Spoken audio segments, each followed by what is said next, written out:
寄ってらっしゃい、見てらっしゃい。闇芝居の時間だ。Olá, samurais e geishas do meu canal do YouTube, beleza? Como é que vocês estão? Vocês estão de boas? Vocês estão tranquilos?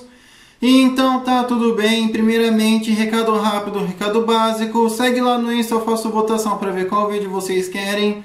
E entre Birmania e Malásia, Malásia ganhou.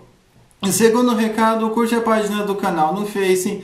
Eu faço postagens diárias, curiosidades rápidas, coisas que não dá pra ficar postando aqui no YouTube toda hora. E por último, mas não menos importante, eu vou deixar tanto no card quanto na descrição vídeos relacionados aí às revoltas raciais, né? Principalmente a de 1964 em Singapura e a de 1969 também em Singapura, que este vídeo aqui tá no meio das duas. Beleza? E entre outros vídeos aí relacionados à Malásia. E quem puder dar aquele apoio logo no início, eu agradeço. E bem, como vocês estão vendo, né?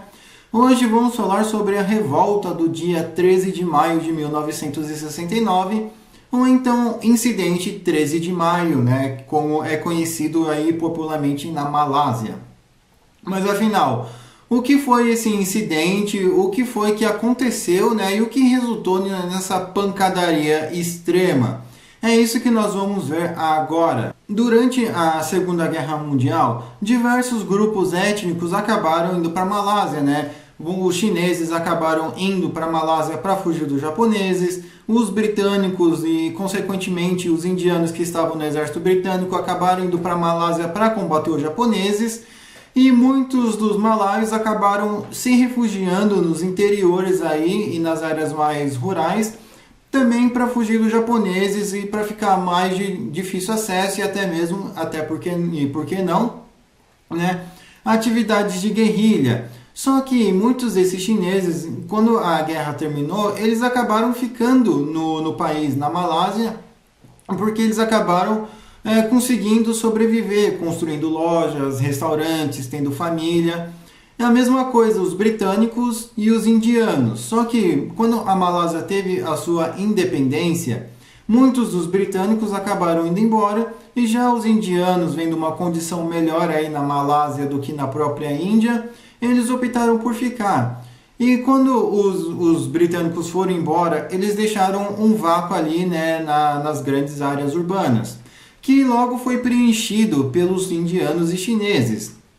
E os próprios malaios em si, né, por morar nas áreas rurais e não conseguir migrar ali para as áreas urbanas, eles infelizmente, né, tiveram uma condição financeira pior aí que os indianos e os chineses. E isso acabou resultando em diversos movimentos, e um desses movimentos foi o Ketuanã Malaú, né, Malaio, perdoe a pronúncia, que era um movimento supremacista malaio. Sim, é literalmente um movimento supremacista malaio, e que eles diziam Malásia para os malaios, abaixo todos os povos, senão o malaio, que não forem malaios. Então era esse nível aí que estava a Malásia, né? Tava um negócio aí bem complicado.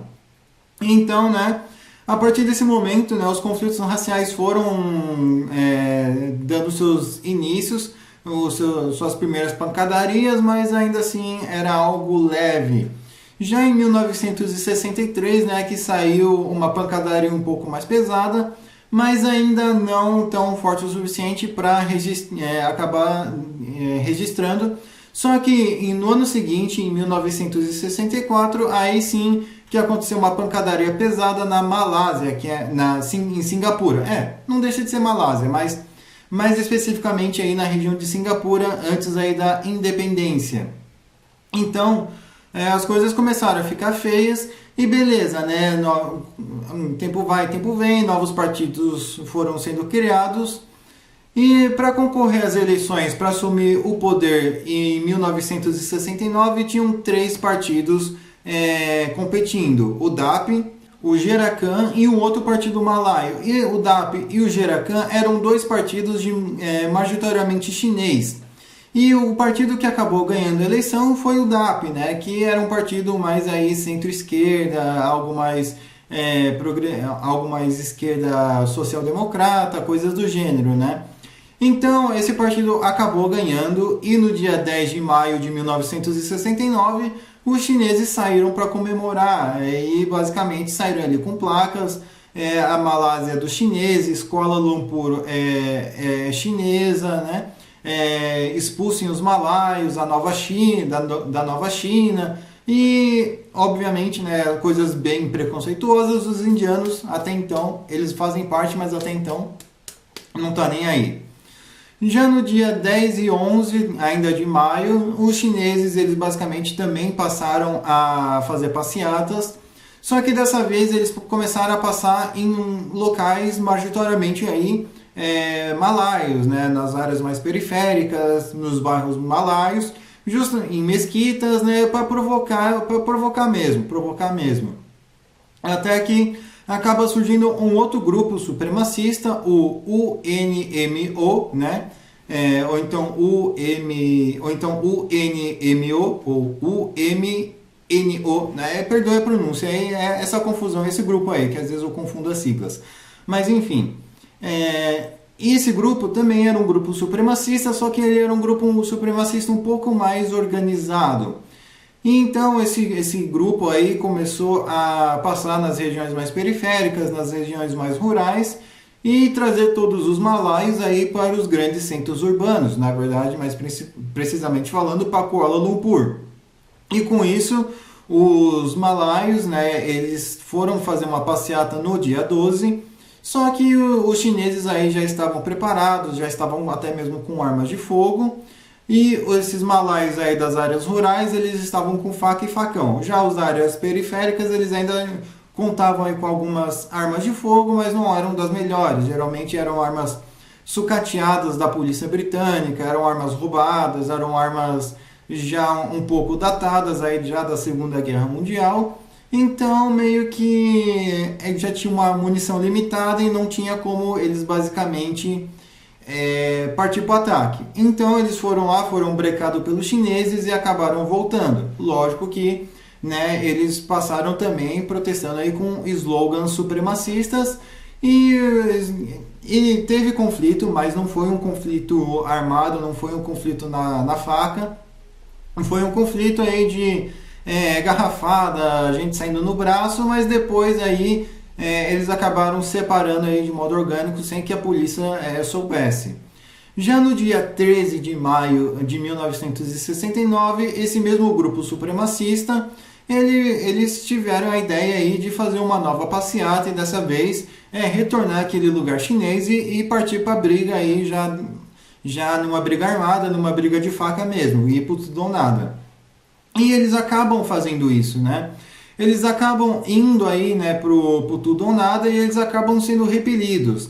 Só que os chineses, como um golpe de retaliação, eles acabam invadindo aí alguns cinemas aí em Kuala Lumpur e acabam empacotando aí alguns malaios em algumas salas de cinema.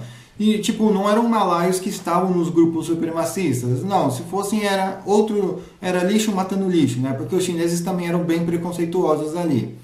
Não, eram malaios que não tinham nada a ver com a treta, estavam lá assistindo o filme e de repente, tomou uma facada no pescoço, entende? Então era um negócio que começou a sair do controle e os chineses começaram também a ir para a sede desse grupo supremacista, o MNO, e eles acabaram fazendo um cerco. Os malaios desse grupo supremacista, eles foram correndo ali para uma delegacia para tentar roubar a arma, só que obviamente, né, os policiais lúcidos não iriam deixar pessoas desse tipo, né, pegar em armas. Só que com isso acabou chegando os chineses e os indianos, né, porque os indianos também sofriam preconceito dos malaios e até hoje de certa forma ainda sofrem. Enfim, o que aconteceu foi que dessa vez os três estavam unidos, levando em conta que os chineses e os indianos tinham uma aliança formal, tá? Porque tanto os indianos quanto os chineses tinham lojinhas, restaurantes, né, e propriedades aí que poderiam ser vandalizadas. E não se sabe quem foi que atacou, mas sabe-se que sim, né, eles acabaram conseguindo invadir a delegacia, deram bastante pancadaria aí, muito policial acabou se ferindo, acabou correndo, e eles acabaram fazendo o quê? Exatamente, roubando armas. E tudo isso antes das 7 horas da noite, tá? Isso, e, assim, e a partir das 7 horas da noite, né, que começou a pancadaria de fato, né, começou basicamente um tiroteio, mas ninguém acertava ninguém, então carros começavam a ser queimados, lojas começavam a ser incendiadas, casas começavam a ser vandalizadas também, as coisas começaram a ficar feias. Como começaram a ficar feia, lojinha de chinês, indiano, restaurante, propriedades malaias, tudo o negócio começou a pegar fogo, quase que literalmente. Não, literalmente começaram a pegar fogo, como vocês estão vendo aí na foto.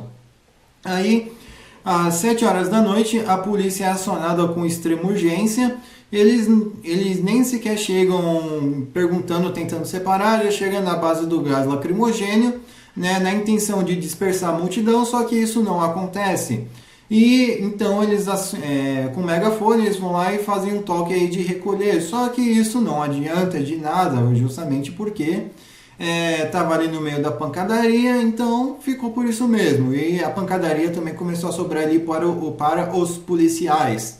E uma coisa também, né, que depois aconteceu, é que às 8 horas da noite, né, um novo toque de recolher foi acionado e não foi obedecido. Aí o negócio ficou feio. Porque às 8h10 da noite o exército apareceu. E não só isso, mas também como o inspetor da polícia, Mohamed Saleh bin Ismael, ele deu autorização para a polícia apagar todo mundo. Atira primeiro, nem sequer pergunta depois. Atira e vaza, atira no outro. Então, a partir desse momento que as coisas começaram a ficar feias.